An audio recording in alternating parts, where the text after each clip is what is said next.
Steam Error 73 can be frustrating, especially when you're just trying to download a game or update Steam and it suddenly stops working. In this video, I'm going to show you exactly how to fix Steam Error 73 step by step using simple methods that can help restore the connection between Steam and its content servers. This error usually happens when your network, your download region, or even your security software is blocking part of the update process. So if Steam Error 73 has been slowing you down, stay with me, because we're going to go through the best fixes one by one. And if this tutorial helps you out, make sure to hit the like button and subscribe for more quick tech fixes. Let's get started. First, the most effective fix is to change your Steam download region.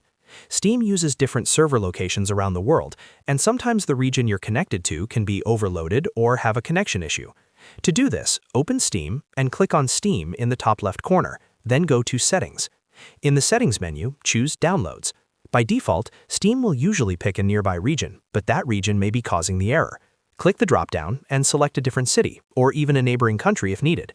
After changing it, click OK or Apply the settings, then fully restart Steam. Once Steam reopens, try your download or update again. In many cases, this alone is enough to fix Error 73. If that doesn't solve it, the next thing you should try is restarting Steam as an administrator. Sometimes Steam needs higher permissions to complete a download or write update files correctly. Close Steam completely first, making sure it is not still running in the background. Then right-click the Steam shortcut or Steam executable and choose Run as Administrator.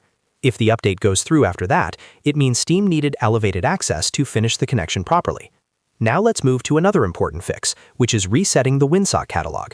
A corrupted network socket can interfere with the specific connection Steam needs to communicate with its servers. This is a very useful step if the issue is being caused by a network configuration problem.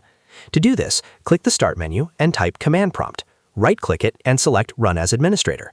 In the command window, type netsh winsock reset and press Enter.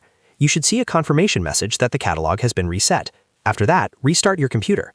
Once your PC boots back up, open Steam and test the update again. This step often clears out hidden network issues that regular restarts won't fix. If you still see Steam Error 73, your antivirus or Windows security may be the cause. Sometimes security programs treat large Steam downloads like suspicious traffic and block them by mistake. This is called a false positive, and it's more common than you might think.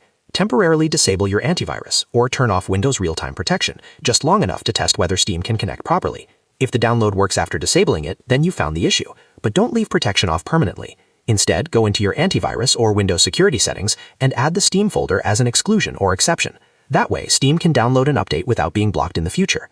If you want to be extra thorough, you can also combine these methods. Start by changing the download region, then restart Steam as administrator, then reset Winsock if needed, and finally check your antivirus settings. Most of the time, one of these fixes will clear Error 73 and get your downloads moving again. So to recap, Steam Error 73 is usually a connection or security-related issue, and the most reliable fixes are changing your download region, restarting Steam with admin rights, resetting the Winsock catalog, and checking for antivirus interference. Try each step in order, and you should be able to get back into Steam without the error blocking your updates. If this video helped you fix Steam Error 73, please give it a thumbs up and subscribe for more easy troubleshooting guides. Thanks for watching, and I'll see you in the next one.